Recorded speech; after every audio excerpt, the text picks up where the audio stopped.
이 시간에 한 목소리로 합독하시겠습니다. 시작. 내가 아버지께 구하겠으니 그가 또 다른 보혜사를 너희에게 주사 영원토록 너희와 함께 있게 하리니 그는 진리의 영이라. 세상은 능히 그를 받지 못하나니 이는 그를 보지도 못하고 알지도 못함이라. 그러나 너희는 그를 아나니 그는 너희와 함께 거하심이요 또 너희 속에 계시겠음이라. 내가 너희를 고와 같이 버려두지 아니하고 너희에게로 오리라. 조금 있으면 세상은 다시 나를 보지 못할 것이로되 너희는 나를 보리니 이는 내가 살아있고 너희도 살아있겠음이라. 그날에는 내가 아버지 안에 너희가 내 안에 내가 너희 안에 있는 것을 너희가 알리라. 아멘. 자, 오늘 말씀의 제목은 함께 한다는 것, 함께 한다는 것. 전체적인 여러분들이 맥락을 보시게 되면은 그 의미가 어떤 것인지 아실 것입니다. 말씀을 본론으로 들어가기 전에 오늘은 총회에서 지교회에 동성애 반대 주관으로 지키도록 그렇게 지시가 내려와서 몇 말씀 드리고 하나님 말씀 설교합니다. 오늘은 여러분들이 말씀의 은혜를 받으려고 생각하면 안 됩니다. 왜 그런가? 오늘은 이제 삼위일체 하나님에 대하여 말씀을 할 거거든요. 삼위일체는 이제 교육사적인 측면에서 많이 접근을 해야 되고, 용어 하나하나가 잘못 말하게 되면은 바로 이단시 되기 때문에 일반 성경을 제가 풀어서 목청껏 설교하는 그런 스타일로 할 수 없습니다. 이 영상이 나가기 때문에 많은 사람들이 그 부분에 대해 점검할 것이어서 제가 원고에 조금 충실하는 그런 측면으로 설교를 할 것이고, 여러분들은 상당히 어렵고 힘든 그런 시간들이겠지만은 제가 주보에다가 기록을 많이 해놨고 또 방송을 자주 보시게 되면은 이 삼위일체 교리가 정립이 되어질 것입니다. 일반 목회자들도 학교를 떠나게 되면은 이런 교리에 대해서는 많이 공부를 하지 않습니다.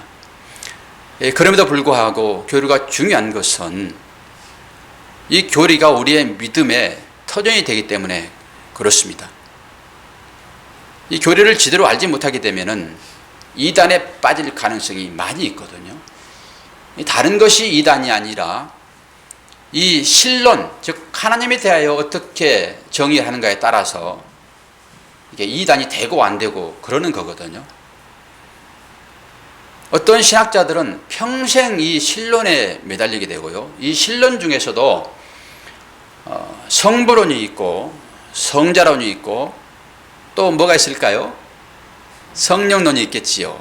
주로 성령론에 많이 매달립니다. 그리고 성자론에 매달리게 되고 평생을 바칩니다. 그런 학문 때문에. 그런 거 보게 되면은 이게 얼마나 중요한지를 얘기를 해주고 있거든요. 목회자들은, 일반 목회자들은 신학자가 아니기 때문에 그렇게 깊이 연구할 수 있는 시간들이 별로 없어요. 제가 설교를 이제 하기 위하여 많은 자료도 제가 정리를 해보고 또 유명한 그런 신학자들이 목회를 하는 현장들이 있거든요. 그런 현장들은 유튜브를 통해 가지고 설교를 내보내고 있으니까 제가 그런 것도 정리하고 옛날에 공부했던 책을 또 뒤져가면서 나름대로 정리를 한 부분이시니까 잘 들으시고, 설교에 앞서서 오늘 동성애 반대 주일이라고 이제 다 교회마다 하는지는 잘 모르겠지만은 저는 총회에서 지시가 내려왔기 때문에 또 그리고 이것이 상당히 중요한 문제라서 한번 짚고 넘어가지 아니할 수 없습니다. 지금 국민일보에서 계속 연재로 다뤄지고 있는 것이 동성애 문제예요. 근데 얼마 전에 동성애 집회가 한번 열렸고 축소를 했더라고요. 메르스 때문에. 근데 오늘 대대적인 거리 행진이 있습니다. 거리 행진. 이게 청소년들에게 엄청난 위해를 줄 수 있는 일들이거든요. 청소년들은 아직까지 사고체계가 제대로 잡혀지지 않아서 분별력이 많이 떨어집니다. 많은 사람들이 거기에 동조하고 그걸 옹호하고 그러다 보면은 이게 좋은 것이 아닌가라는 그런 시각으로 아이들이 접근할 수 있다라고 하는 것입니다. 통계를 봐도 지금 청소년들이 많이 이 전체 통계를 보게 되면은 동성애 결혼에 대해서 허용에 대해서 법을 합법화하자 이런 거에 대하여 찬성이 한 45% 정도 되고 이제 반대가 그 나머지이거든요. 근데 10대들의 의견만을 듣게 되면 60%가 훨씬 넘습니다. 이 그만큼 문제가 심각하다라고 하는 것을 나타내주고 있지요. 성경은 이걸 뭐라고 하는가 이제 한번 봐야 되지 않겠습니까? 이게 지금 적나라한 그림입니다. 위에 지금 새 그림이 이거 자세히 잘 보이나요? 어렴풋이 보이죠? 한국에서 거리 행진, 오늘 지금 거리 행진하고 있을 것입니다.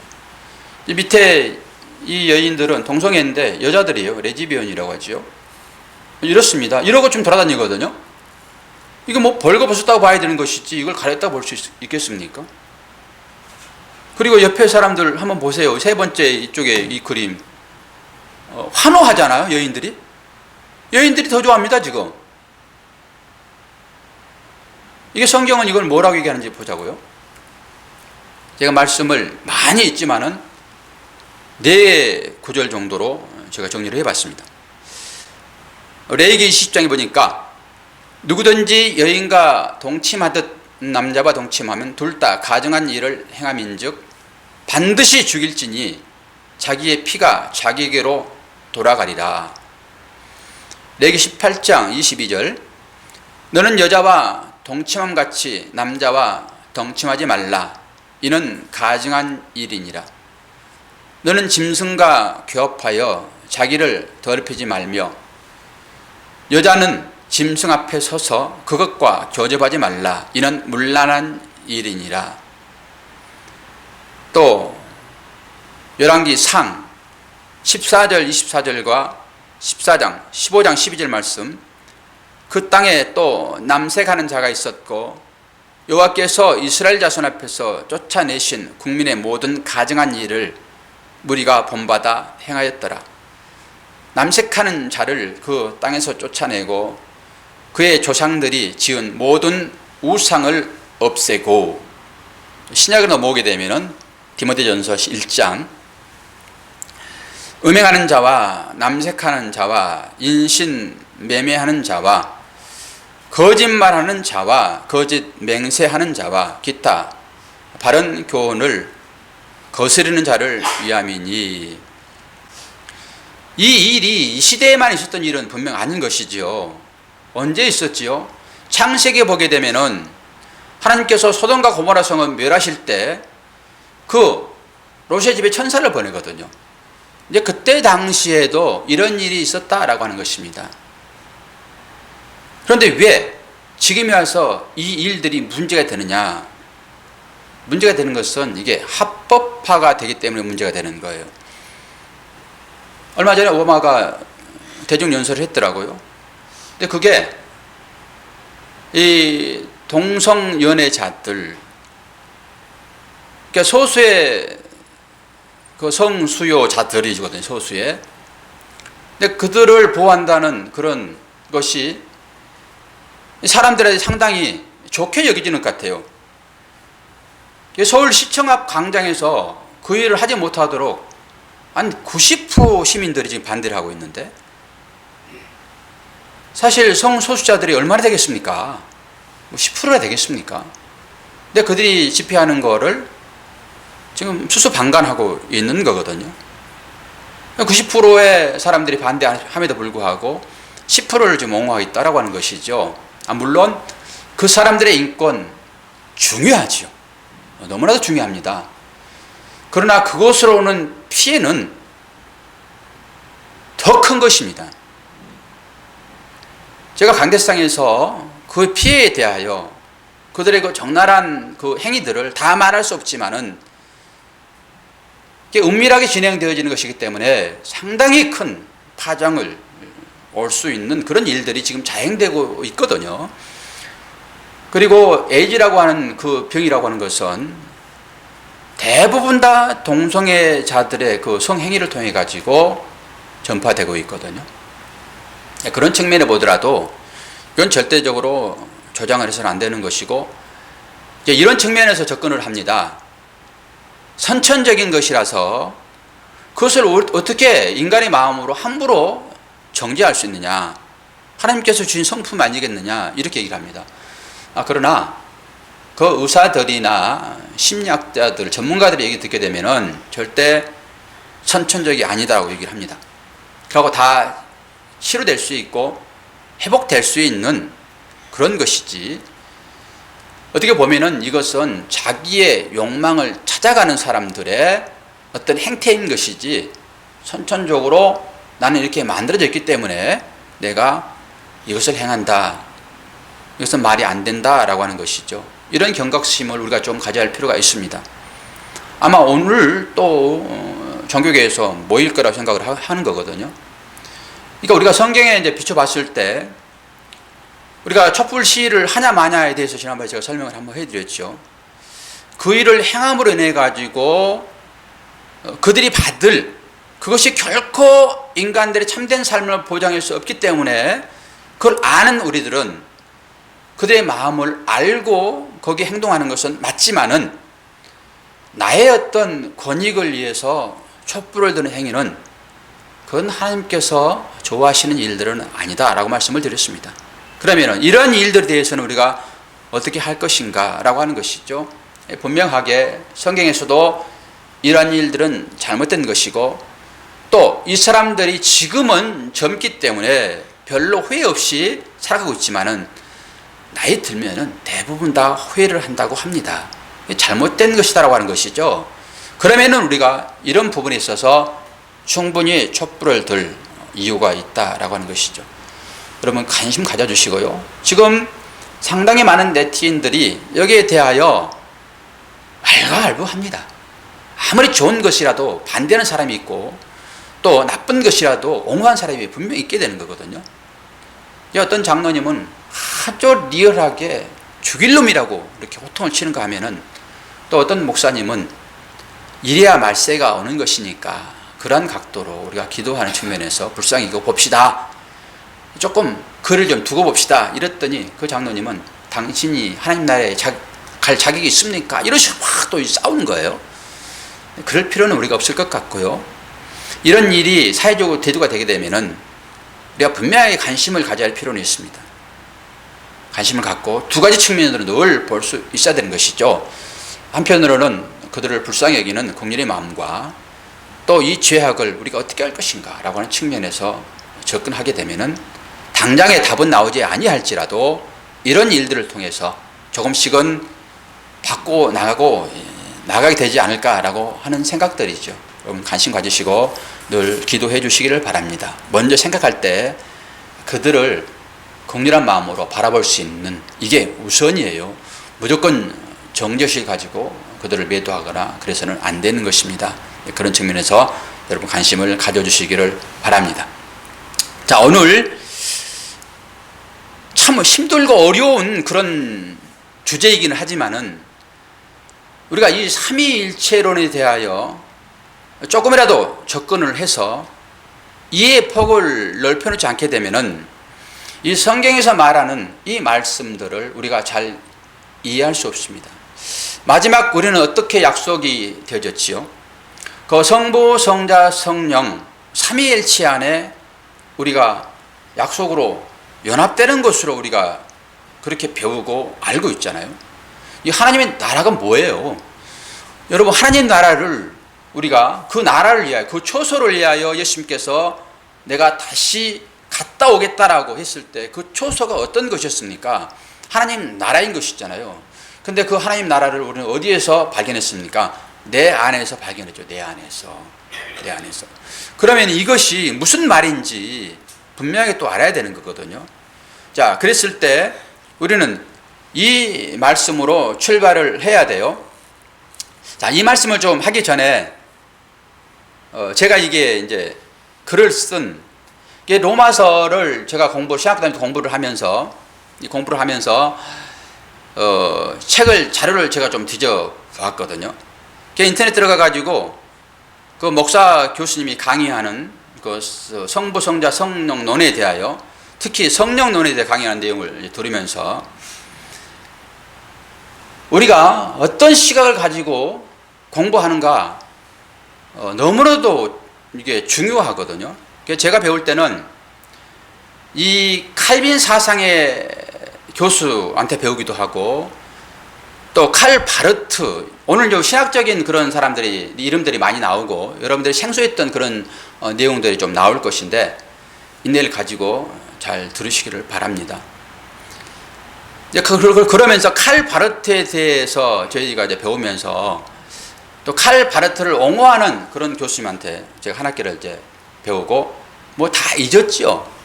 그냥 어느 정도 좋은 시각을 가지고 나름대로 이제 칼 바르트에 대해 정리를 하고 있었는데, 그 교수님께서 강의하시는 그 강의 내용을 보면서, 칼 바르트는 우리가 생각하는 그런 삼위일체 교리와는 너무나도 많이 다르구나. 그러면서 제가 책을 좀 뒤져봤는데, 로마서 강해입니다. 로마서. 거기에 이렇게 제가 써놨더라고요. 이건 교수님이 지금 불러준 글을 제가 써놓은 거거든요.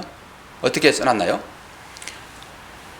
로마서, 그러니까 칼 바르트는 1권과 2권이 나와 있어요. 그게 지금 제1탄, 제2탄 이렇게 이제 표시한 겁니다. 제1탄에서는 하나님은 세상 속에 내재하면서 세상을 변화시키는 분으로 나타난다. 그리고 제2탄에서는 하나님은 세상을 초월해 계시는 분으로서 세상을 전적으로 부정하는 자로 나타난다. 즉 세상적인 것 또는 인간적인 것과 하나님 사이에는 죽음의 선이 있다. 역사 속에는 신적인 것이 없다. 하나님은 어디에 계시는가? 하나님의 나라에 계신다. 이렇게 적어놨거든요. 보면서 그때 배우는 배웠는데 이런 걸 배웠나 보구나, 이런 것을. 여기에서 여러분 뭔가를 느껴지십니까? 전혀 감이 안 오죠. 이게 무슨 말인가. 근데 우리가 믿는 하나님은 초월적인 하나님이시면서 내재적인 하나님이세요. 이게 지금 정리가 돼야지만이 오늘 말씀을 통해 가지고 우리가 보았던 그 20절 말씀, 그날에 내가 아버지 안에, 내가 너희 안에, 이게 해결이 되는 거예요. 이게 무슨 말인지를 알려고 그러면은 이 삼위일체 교리를 잘 알지 못하게 되면은 이 말이 무슨 말인지를 모르기 때문에 이 삼위일체 교리를 우리가 다시 한번 정리를 해야 된다라고 하는 것입니다.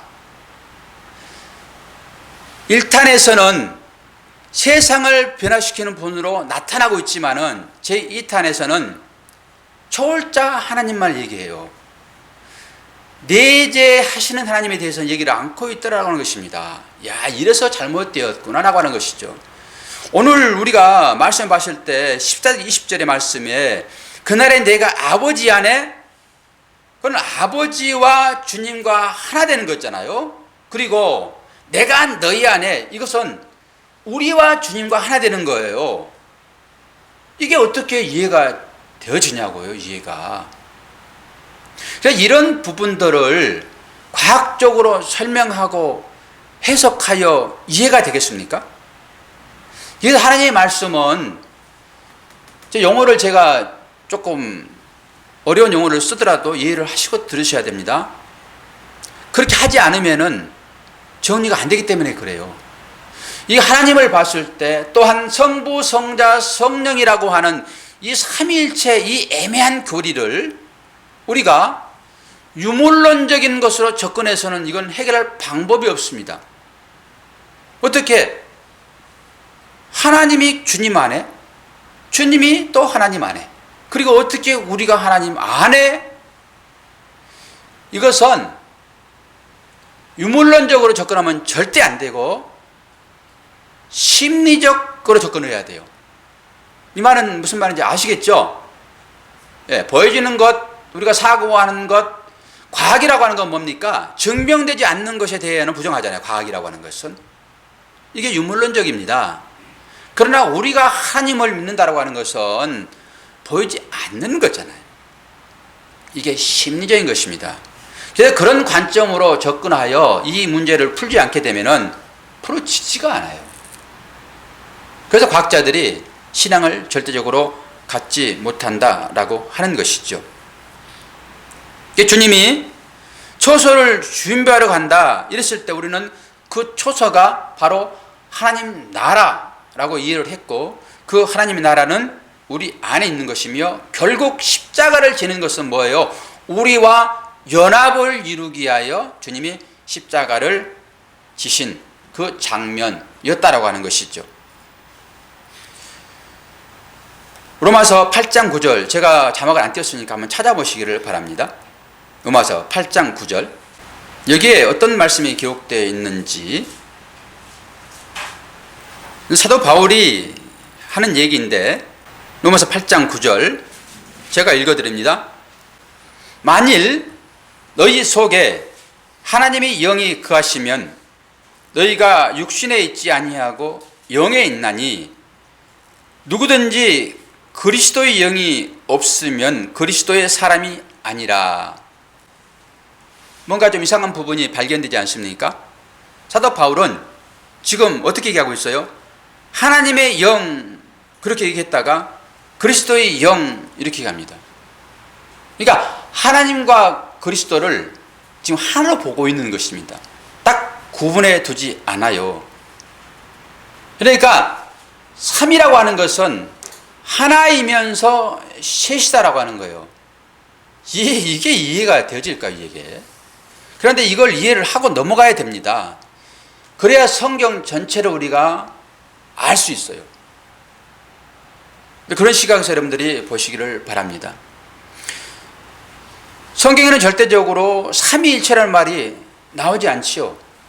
삼위일체라는 소리를 여러분 성경에서 들어보시긴 했으며 보긴 하셨습니까? 그런데 왜 이 삼위일체 교리를 우리는 얘기를 하지 않으면 안 됩니까? 별 문제가 없으면은 구태여 삼위일체를 골치 아프게 잘 이해도 안 되는데 이걸 설명할 필요도 없고 이걸 여러분들이 이해할 필요도 없습니다. 제가 이걸 설교를 준비하면서 어젯밤에는 오바이트가 이렇게 올라오더라고요. 머리가 막 돌더라고요, 이게. 설교하면은 시원시원하게 설교가 되어지는데 이게 학문적인 것이고 우리가 쉽게 이해가 되지 않기 때문에 이걸 이해를 하려고 하다 보니까 이게 부하가 걸리는 거예요. 이 어린 아이들도 사실 부드러운데도 힘든 일들인데 제가 지금 뭐를 너무 쓰게 되면은 지금 안 되는 상황이거든요. 그래도 불구하고 어떻게 하면 여러분들을 설득하고 이해하고, 여러분들은 대부분 다 유물적인 어떤 사고방식으로 성경을 보잖아요. 내가 이해하고 내가 인식돼야지만 여러분은 아멘을 해요.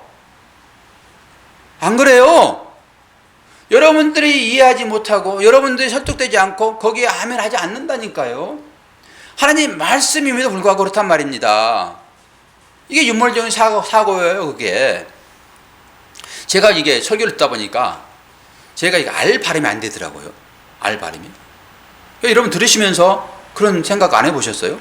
이 목사님 발음이 어떨 때는 조금 이게 중풍병 걸려가지고 말하는 사람처럼 그렇게 말한다. 제가 그러더라고요. 그래서 제가 이게 돌릴 때는 힘들어요, 또 이게 말을 이렇게 된 발음을 해야 되기 때문에. 그런데 쉽게 그냥 해버리게 되면은 그냥 오물오물하고 넘어가 버리더라고요. 근데 어떻게 제 아들이 랩을 하는지, 엄마를 닮아서 그러는가. 그것도 은사입니다. 그러니까 저같이 이렇게 말을 잘 못하는 사람은 하나님께서 목사를 좀 시키지 말고 또 말을 좀 잘하신 분들을 하나님이 목사를 시키면 좋겠는데 또 교만할까 봐서 그런 사람들 안 시키고 이렇게 말이 어눌한 사람들을 목사를 시키는 그 하나님의 신비. 그러니까 하나님의 말씀이 여러분들에게 이해가 되지 않더라도 성경의 말씀이 증거되어지게 되면은 무조건 우리는 아멘 해야 되는 거예요. 그게 믿음인 것입니다. 나의 생각과는 상관없다라고 하는 것이죠. 우리는 가끔 화나게 되면은 나 하나님 복 받을 필요 없어, 냅두라니까 지옥 가도록 이렇게 말도 해요. 얼마나 여러분 그게 겁나는 소리인데 하나님을 알지 못하니까 그거 쉽게 얘기를 하는 것입니다. 하나님을 제대로 알게 되면은 그런 말 할 수 없어요. 그러니까 우리는 우리의 삶에 유익이 되면은 하나님을 쫓고 우리의 삶에 유익 안 되면은 계산을 합니다. 조금 차이가 있어서 이 정도는 내가 양보하지까지 것. 그러고 여러분 교회 나오지. 만약에 오늘 당신이 교회 안 나가게 되면은 내가 14억짜리 로또 한 장 줄게. 김수사님 눈 뜨시고 저를 좀 쳐다보세요. 로또 주면은 나오시겠어요? 안 나오시겠어요? 얘기해보세요. 대답을 잘 하셔야 돼. 또 14억짜리 로또를 내가 준다니까요. 당첨된 로또를. 당신 교회 안 다니면은, 오늘 교회 안 나가면은 내가 로또 줄게. 당신 교회 나가지 마라. 그럼 어떻게 할 거냐고요. 다 그렇습니까? 다 그러세요 여러분? 그 말에 다 동의하세요? 저는 갈등이 있을 것 같아. 지난번에 그 예를 들었잖아요. 그 눈뜨게 해달라고 기도했던 그 목사님. 내가 내 영광을 위하여 평생 눈을 뜨게 하지 않으면 어떻게 할래? 그랬을 때 갈등이 있었잖아요. 결국 다시 그런 기도를 안 했던 것처럼 한번 봐야 되겠어요, 집사님? 예. 네. 봐야 되겠어요. 사람은 다 갈등이 있겠죠. 근데 그거를 생각하면은 이상한 거예요. 순간에 딱 정리를 해야지 생각하면은 뭐 그게 흔들리는 거예요. 나는 집사님을 믿습니다. 그러나 그 뒤에 꼭 덧붙여서 나올 말이 하나님이 하셔야지요. 내 의지로는 지금은 순교하겠습니다라고 얘기한다니까요. 내 믿음을 뭘로 내가 바꾸어 내가 목에 칼이 돌아도 나는 예수님 부인하지 않을 거야 라고 얘기를 전부 다 하지요. 실제적으로 그 상황 다치게 되면은 대부분 다 꽁무니를 뺄 거예요. 하나님이 다른 여건을 만들어 가지고 꽁무니 빼지 못하도록 딱 그 아내를 붙여 가지고 못 나오게 감옥에서 하듯이. 그랬을 때 우리는 순교 내지는 우리의 믿음을 지킬 수 있지, 내 스스로는 절대 안 된다고 봅니다. 우리 아이들 이제 시험 기간이 됐거든요. 시험 기간. 그럼 아이들의 점수를 올리기 위하여 내가 공부를 시키는 입장이라고 그러면은 교회 못 나올 수 있습니다. 이게 돈의 가치와 그 차이를 봤을 때 10원이나 1억이나 나는 같다고 보거든요. 그 믿음의 관계에서 보게 되면은. 그러니까 어떤 것에 내가 중심을 두고 신앙생활을 하느냐에 따라서 달라지는 거죠. 그러나 하나님은 그거 가지고 너를 구원하니만이 그런 말씀을 안 하시는 것이니까 우리가 어떤 것에 마음을 쓰고 사느냐에 따라서 우리의 그 발걸음이 달라지는 것이지, 우리가 이거 예배에 대한 가치를 제대로 생각하지 않고 살아버리게 되면은 우리는 유물론적인 시각으로 세상 가치에 우리의 마음이 뺏길 수밖에 없다라고 하는 것이죠. 근데 하나님에 대하여, 성령님에 대하여 잘 인식되게 되면은 우리는 늘 고백하는 것이 오늘 말씀하셨던 김사님 고백이 늘 나와야 되는 것입니다. 그때 가서 안 되더라도 이 고백은 나와야 되는 거예요. 그때 가서 내가 어떻게 해볼게. 아무것도 하지 못합니다. 아무것도. 그때 가서 할 수 있는가 없는가는 우리는 장담할 수 없어요.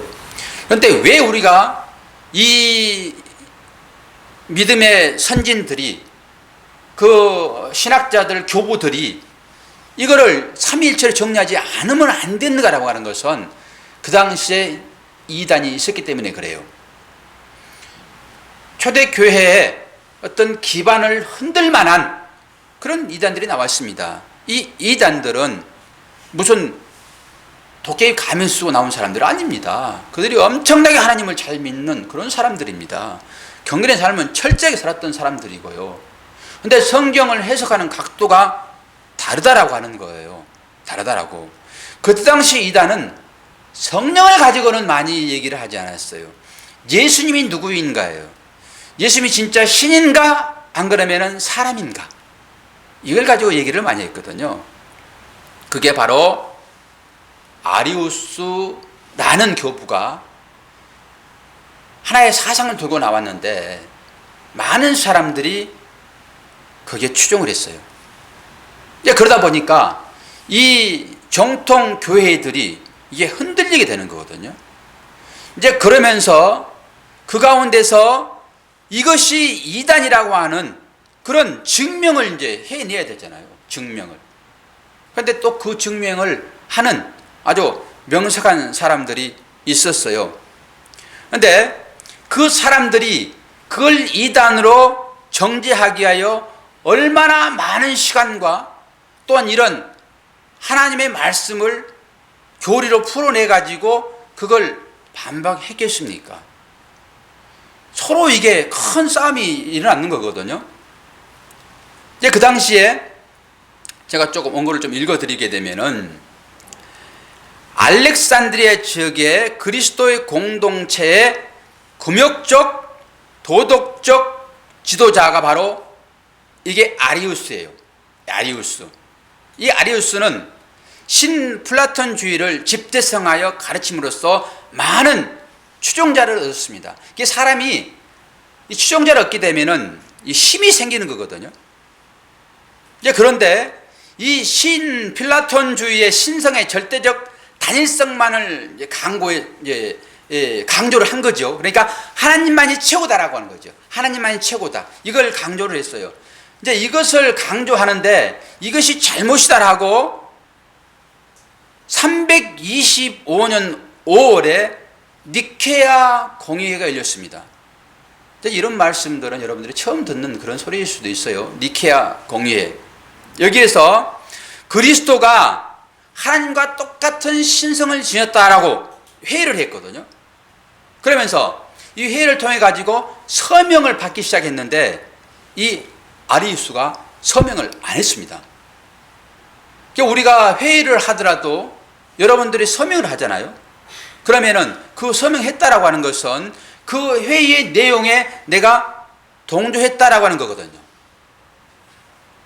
그런데 이 니케아 회의에서 아리우스도 네가 주장하는 그것은 잘못된 것이고 이 예수 그리스도는 하나님의 본성을 가진 분이야. 이거에 대해 아리우스가 이해를 하지 않으니까 서명 안 했죠. 그러니까 당연히 이를 이단으로 낙인을 시키게 되지요. 그런데 이 삼위일체 교리가 그러면 언제 생겼는가, 이 뿌리를 조금 찾아보고 들어가야 되겠죠. 이 삼위일체 교리는 라틴 신학의 아버지라고 불리우는 터툴리안에 삼위일체 교리가 생겨났거든요. 근데 이 사람은 북아프리카에서 활동한 탁월한 기독교 변증가였어요. 그리고 니케아 신조와 콘스탄티노플 신조에 영향을 미쳤어요. 그러니까 니케아 신조는 이 325년에 회의가 열렸던 회의이고, 콘스탄티노플 그 회의는 그로부터 60년 이후에 열린 회의거든요. 그러니까 두 회의는 이 맥은 같아요. 맥은 같은데 이 니케아 신조 회의에 조금 부족한 부분들을 다시 한번 이렇게 좀 첨삭을 하여서 이 두 신조가 생겨났거든요. 이 신조는 지금 우리가 고백하는 이 사도 신조의 그 개념은 아닙니다. 똑같은 거 아니에요. 그 신조가 여러 신조가 있어요, 지금. 근데 그 신조인데 이 신조를 누가 계승을 했냐? 이건 어거스틴이 이 신조를 상당히 발전시켰어요. 처음 그 신조는 양태론에 가까워요. 양태론도 또 모르시죠? 설명을 제가 좀 해드릴게요. 그런데 어거스틴에 의해서 이 신조가 발전이 되었고, 결국 칼빈에 의해서 조금 더 완벽하게 정리됐다 얘기를 하고 있는 것이죠. 근데 이게 아리우스하고 그 쌍벽을 이루었던, 그러니까 아리우스의 그 삼위일체 예수 그리스도는 하나님이 아니다라고 했던 그것을 이제 부정했던 그 사람이 이 아타나시우스가 다시 한번 그 부분에서 정리를 잘 했고, 또한 이 갑바도기아 교부들이 이 삼위일체에 대하여 잘 정리를 했어요. 그래 칼빈이 이러한 사실들을 잘 인식하고 이 삼위일체 교리를 나름대로 완성을 했다라고 하는 것이죠. 그런데 여기에서 처음에 터툴리안식 그 삼위일체론을 이 칼 바르트와 칼 라너가 이게 전승을 했거든요. 그래서 제가 칼 바르트가 어떤 사람인가, 칼 라너가 어떤 사람인가 다시 한번 보면서 제가 그 책을 보다 보니까 그런 글이 기록되어 있더라고요. 그러니까 처음에 터툴리안이 했던 그것은 양태론적인 측면이 강하다라고 하는 것입니다. 이 양태론은 이단이에요. 양태론은 단일신, 하나의 신만을 얘기를 합니다. 그러니까 예수 그리스도는 신이 아니다 얘기하는 거예요. 예수님이 신이 아니게 되면 이게 문제가 복잡해지는 것입니다. 그렇기 때문에 예수님은 신이시다라고 하는 것을 증명을 해야 되는 거예요. 그래야 십자가의 구원이 하자가 없는 것이 되거든요. 그래서 신학자들이 이런 부분 가지고 물고 뜯고 싸우는 것입니다. 그러니까 결국 이러한 것들이 제대로 정리가 되지 않게 되면은 우리는 예수 그리스도가 구속하는 그것에 대하여 흠집을 내는 것이 되는 것이고, 완벽한 것이 안 되는 것이 십자가라고 하는 것은, 그게 다시 한번 그게 완벽하지 않으니까 우리가 뭔가 행위를 통해 가지고 보태야지라는 걸 할 수밖에 없어요. 이게 양태론입니다. 이 양태론이 가톨릭이 양태론인 것이. 그러니까 거기에는 선행을 해야 되는 거예요. 선행.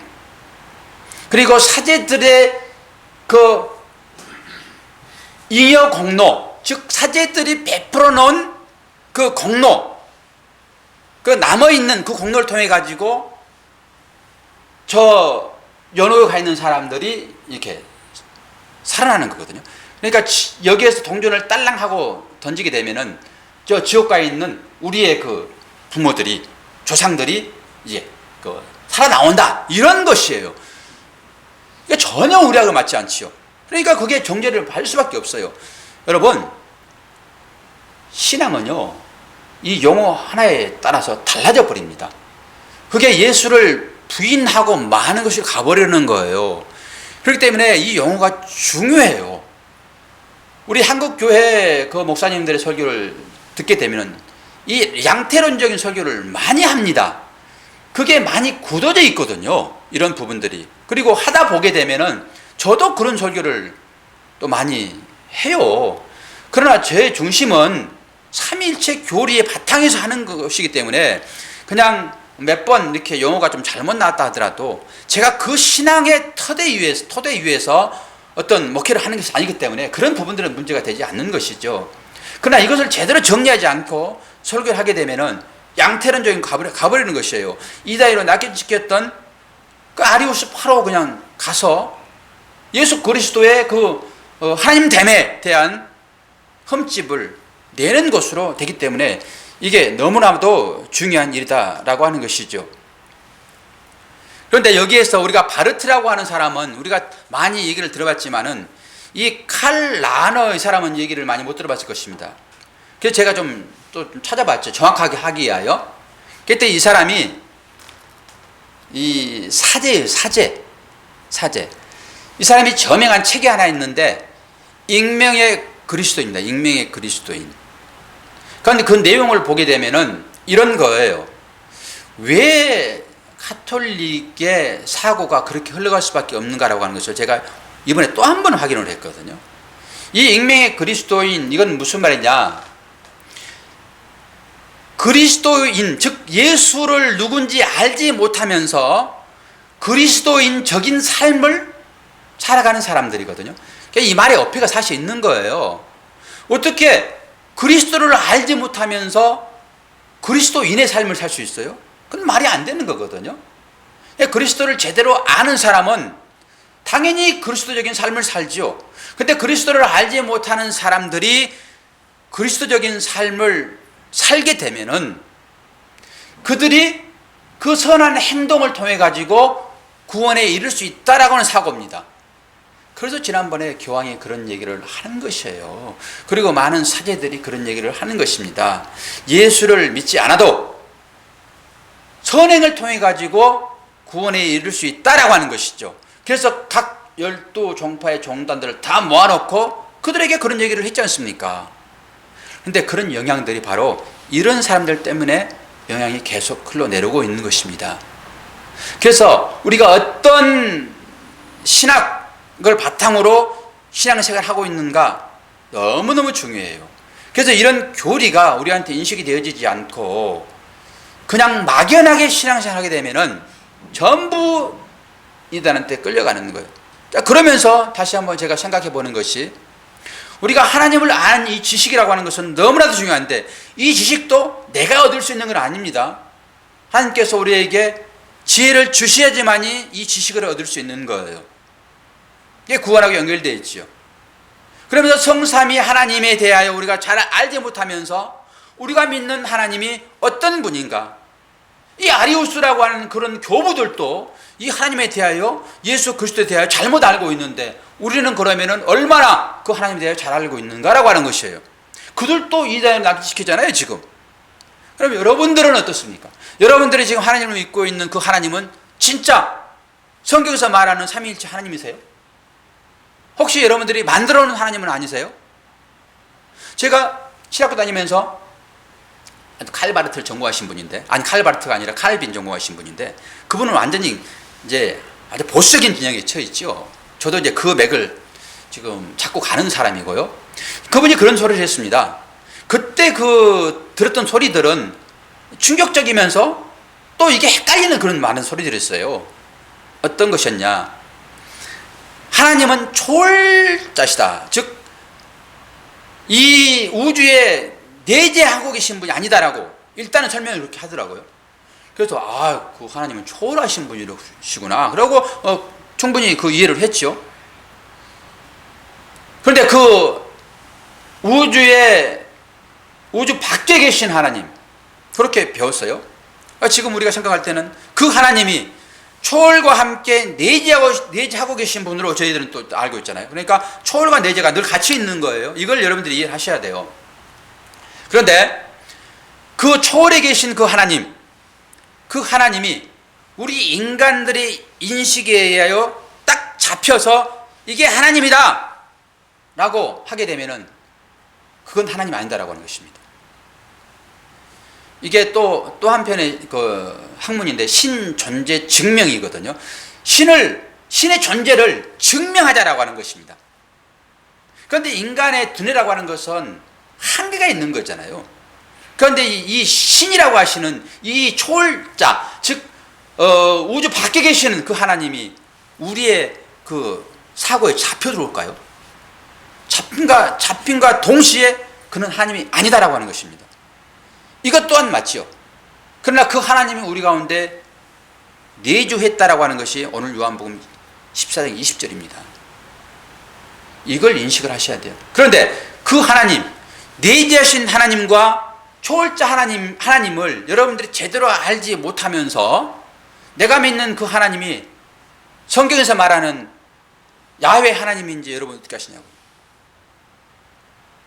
여러분들 공부 안 하면은 여러분이 만든 하나님 우상 섬기다가 천국 문에서 전부 퇴짜 맞을 것입니다. 막연하게 여러분 신앙생활에서는 절대 안 돼요. 그래서 이런 조직 신학은 중요한 것이고요. 교리는 중요해요. 이 교리나 조직 시간은 사실 은혜는 떨어집니다. 은혜는. 그러나 뼈대이단 말입니다. 뼈대. 우리의 몸이 뼈대가 없이 그냥 부드러운 살만 있어 보세요. 그건 낙지지, 낙지. 그래서 뼈대를 들춰내게 되면은 우리는 벌써 눈이 찌푸려지잖아요. 병원 가도 그 정형외과 가게 되면은 사람 뼈 만들어가 붙여놨잖아요. 그것 보면 여러분 기분 좋읍니까? 그 해고로 보면서 기분 좋은 하나도 없을 거예요. 인상에 찌게 쓰여지는 거예요. 그 마찬가지입니다. 설교도 교리 설교를 가끔 해야 되는 거거든요. 그 뼈대를 이루기 때문에. 근데 교리 설교가 여러분들한테는 별로 탐탁지 않아요. 불편하거든요, 그게. 그러나 이런 시간이 주어지니까 우리는 그 설교를 또 해서 이런 부분들을 잘 또 보아야 되는 것이죠. 자, 그러면서 우리가 이제 그 양태론이 어떤 것인지 설명을 좀 해야 되겠죠. 제 아내한테는 한번 설명을 했는데, 양태론. 양태론은 뭐예요? 양태가 뭐예요? 양태가 뭐예요, 양태가? 양태요. 양태예요, 양태. 우리가 아는 양태, 그냥. 한문으로 쓰게 되면은, 모양양, 모양태예요. 그러니까, 어떤 모양이잖아요, 모양. 양태. 그게 양태론이라는 말입니다. 이건 뭘 얘기하냐, 그러면은, 그게 일신론이에요. 이게 지금, 아리우스들이 얘기하는 거예요. 그리고 많은 사람들이 이런 측면에 접근해서 얘기하는 거예요. 우리가 이것을 이렇게 설명을 많이 했죠. 자, 물이 있습니다. 물이 있는데, 물이 때로는 얼음으로 변한, 고체로 변한 얼음이 되고요. 또 때로는 물이 어떻게 변합니까? 예, 물이 액체니까 기체로 변하죠. 수증기로 변하죠. 물은 하나이면서 물 액체고 고체고 기체이지요. 하나님은 이렇게 설명했단 말입니다. 그때 우리는 그 말이 맞네. 이게 양태론이에요. 이거 이단입니다. 좋은 어떤 말인지 알았죠? 그리고 나는 누구예요? 나는 아버지면서 또 아내이면서 아들이죠. 누구의 아들이에요? 우리 엄마의 아들이지. 아버지면서 아들이면서 남편이란 말입니다. 하나님을 이렇게 설명을 했어요. 그러면 그 말이 맞네 이렇게 했어요. 또 열도 있잖아요. 열도 열이 있는데 이게 태양열도 있고 불도 있잖아요. 그러니까 이렇게 설명들을 다 했어요. 이게 양태예요, 양태. 다른 말로 가면. 하나님이 오늘은 요 가면을 쓰고 이렇게 오셨다가 내일은 이 가면을 쓰고 이렇게 오시는 거예요. 이게 한 분이신데 가면만 바꿔 쓰고 나타난다 이거예요. 이게 하나님이 예수의 가면을 쓰고 나타났다 이게 하는 거예요. 이게 양태론입니다. 잘 적어놨으니까 다 보시고요. 이렇게 다시 들으시고 그러시면 되는 거예요. 그리고 이걸 너무 외워서 박사되려 하지는 마시고 삼위일체 교리가 어떤 것인지만 여러분들 인식을 하시면 돼요. 요즘 이단들이 요거 가지고 들어오거든요. 요한 증인들 다 이런 것입니다. 신천지 이런 것들. 그런데 우리는 이런 것들을 잘 모르기 때문에 그들이 찾아오게 되면은 숨느라고 정신이 하나도 없어. 숨느라고. 그러니까 아타나시스 우스, 그리고 아리우스 이런 것만 여러분들이 좀 정리해가지고 그거 나한테 한번 설명해봐. 그럼 내가 이해할게. 이렇게 들어가서 그들을 잡아야지. 그들은 다 연구해 오는데. 그리고 니케아 회의가 언제 열렸어? 이렇게 한번 물으시라고 외워가지고 그냥 내용은 상관없이. 그 칼케던 회의는 또 뭐야? 그 내용 조금만 얘기해봐. 그러면 이 사람들은 이 말씀이 어디에서 뭐가 있는지만 얘기하기 때문에 그런 교회사에 대한 공부를 잘 안 한다고요. 그러니까 거기에 대해서 조금만 정리해 놓게 되면은 절대 안 무서워요. 그들이. 우리는 그들이 너무 무섭잖아요, 그냥. 교회에서는 알려주진 않고 그냥 무조건 이단 들어오게 되면 문 잠가버려. 말 붙이면 넘어가니까. 이렇게만 했지. 언제 교육을 제대로 우리가 받아봤어요? 이런 부분들을 정리를 조금 해놓을 필요가 있어요. 주보 보시면서 여러분 정리를 해놓으세요. 이게 양태론이에요. 양태론. 한 번 하나님이 가면만 바깥으로 나온다.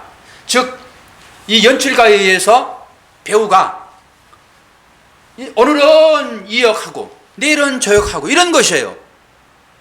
그러게 되면은 어떤 문제가 발생되는가 한번 보시자고요. 자, 봐요. 하나님이 위에 계시다가 양태론으로 가면 바꿔 쓰고 내려오셨어요. 그게 이제 예수입니다. 이렇게 보자고요. 그럼 예수님 십자가에 달려 돌아가시잖아요. 그때 그 부르짖음 뭐예요? 아버지를 부르짖잖아요. 그런데 아버지가 내려왔어. 양태로 보게 되면은 가면 쓰고 싹 내려왔으니까 그러면 쇼한 거예요 지금. 그쵸? 아버지, 지가 아버지인데 예수님 죄송합니다 지라고 그래가지고 좀 거친 표현을 했네. 예수님이 쇼한 거잖아요. 그리고 스데반이 그 설교 정말로 멋지게 한 번 하고 돌 맞아 죽을 때 스데반이 누구를 보죠? 여러분 성경 보셨나요? 어떻게 나타나죠? 예수님이 벌떡 일어서는 그 옆에 누가 계세요? 하나님이 계시잖아요. 하나님이. 그 두 분 다 보는 것입니다. 그 예수님이 또 세례 받을 때 하늘이 열리면서 무슨 소리가 들려요? 그때 처음으로 예수님이 공식적으로 아들이라고 하는 것을 세상에 선포하는 거거든요. 그러면은 그 소리는 뭐야 그게? 그럼 얼른 또 갔다가 말하고 또 내려와서 예수님께 세례 받으시고 그러시나요? 또 변화사도 마찬가지고. 이걸 여러분 증명할 방법이 없습니다. 이거 하나만 가지고도 양태로는 잘못이다라고 하는 거예요. 가면 바꿔 쓰고 이러지 않다라고 하는 것입니다. 그 하나님이나 내려온 예수님이나 똑같아요. 그래서 조금 더 해야 돼요. 정리를 좀 하려고 그러면은. 오후에도 또 얘기를 하겠지만은. 그래서 그렇게 얘기한 아리우스가 정죄됐어요.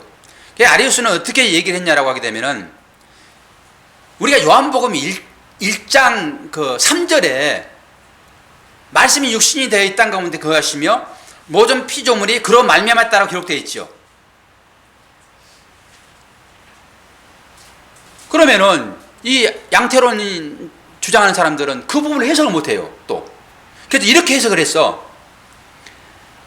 예수님이 지어지기는 지어졌는데 이 영원 전에 지어졌다. 그리고 영원 전에 지어진 그 피조물인 예수님이 이 하나님과 함께 이 우주를 창조했다. 이렇게 얘기를 또 해요.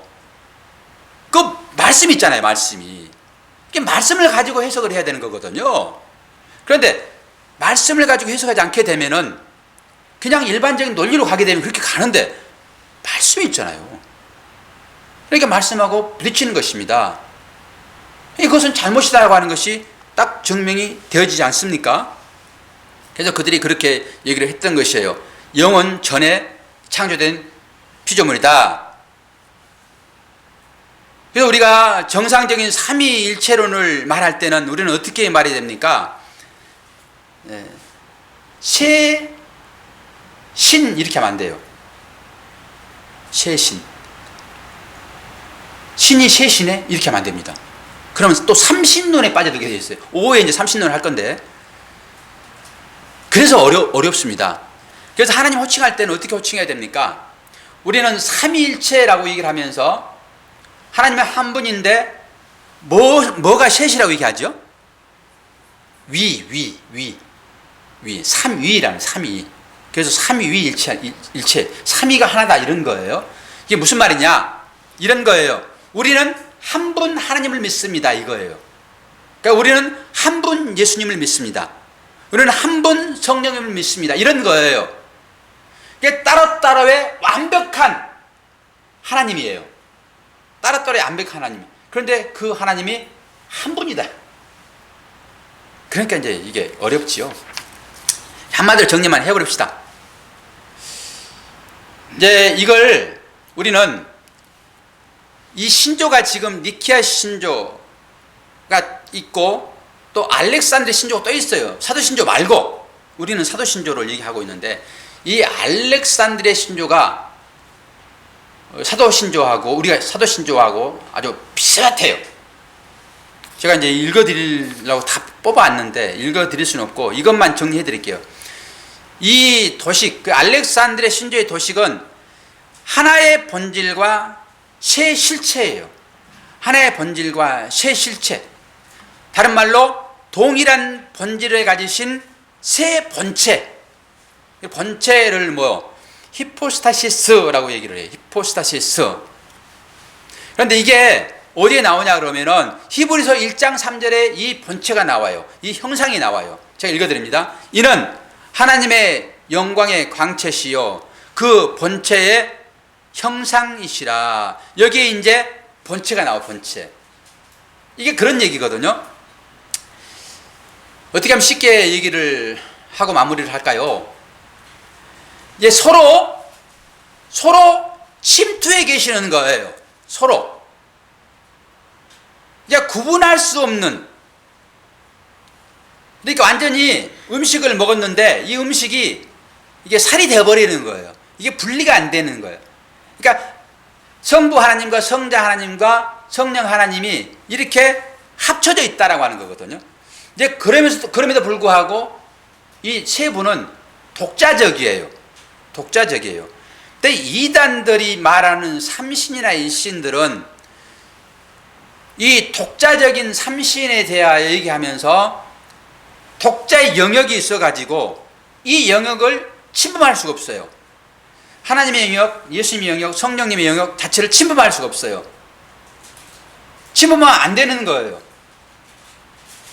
그러나 우리가 믿는 하나님, 즉 삼위일체는 같이 있어요. 독자적이 있더라도 거기에 세 분의 영향이 그대로 있는 거예요.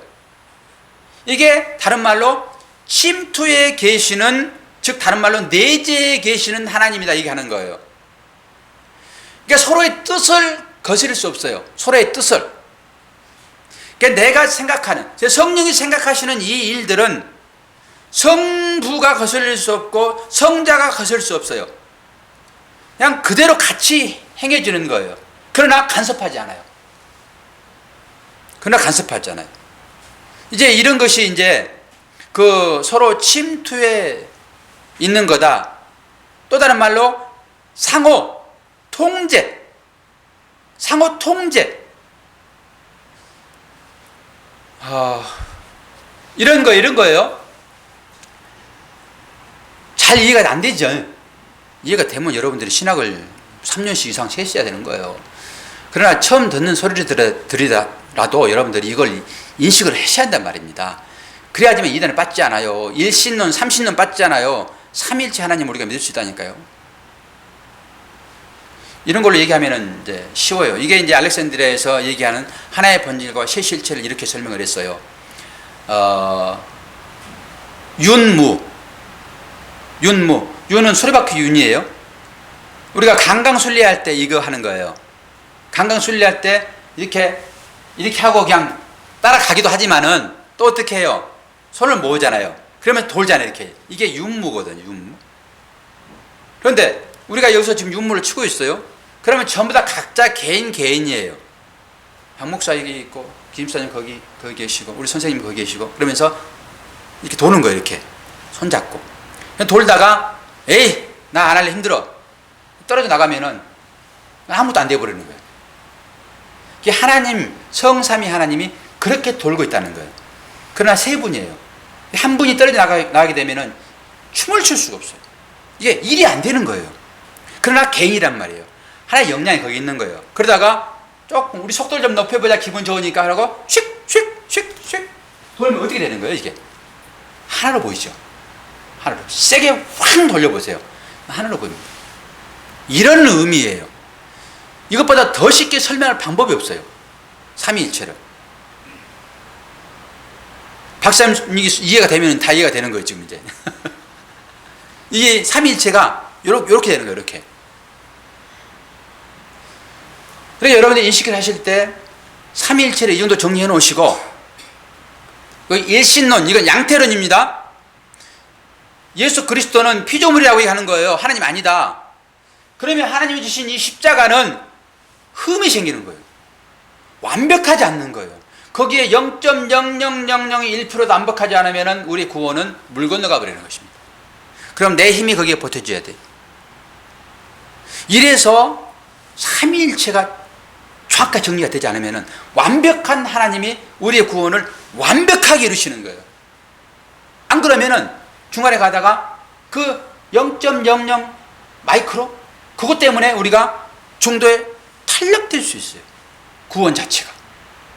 그래서 구원이라고 하는 것은 완벽하게 이루어진 그 행위인 것이지 조금치라도 구원이 뭔가에 의해서 훼손될 수 없다.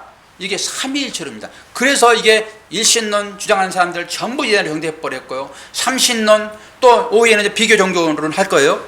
그런 모든 것들이 이 삼일체 하나님의 안으로 들어오지 않게 되면 다 가짜예요. 왜 그래요?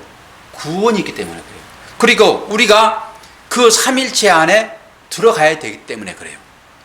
하나님께서 빙빙빙 돌다가 아이고 유영식 집사 왔어? 이리 들어와 이리 들어와 이리 들어와. 그걸 껴주는 것입니다. 우리가 그런 존재가 됐어요, 여러분. 그 안에 끼워준다니까요. 그러고 돌자. 그러고 돌자. 그러면서 서로 통제하는 거예요. 내가 하나님을 통제해요. 하나님 나를 통제하는 것입니다. 완벽하게. 근데 하나님은 편지하시잖아요. 하나님은. 우리는 편지할 수 없죠. 우리는 만유에 함께 할 수 있나요? 우리가? 하나님 편지하세요. 그 편지하신 하나님이 내 안에 왜 못 들어오셔요? 편지해 계시네. 그 안에 초청된 게 내가 하나님 안에 내가 너희 안에 이 말이 그 말입니다. 지금 이게 초소를 마련하러 간다 그 말이라고요.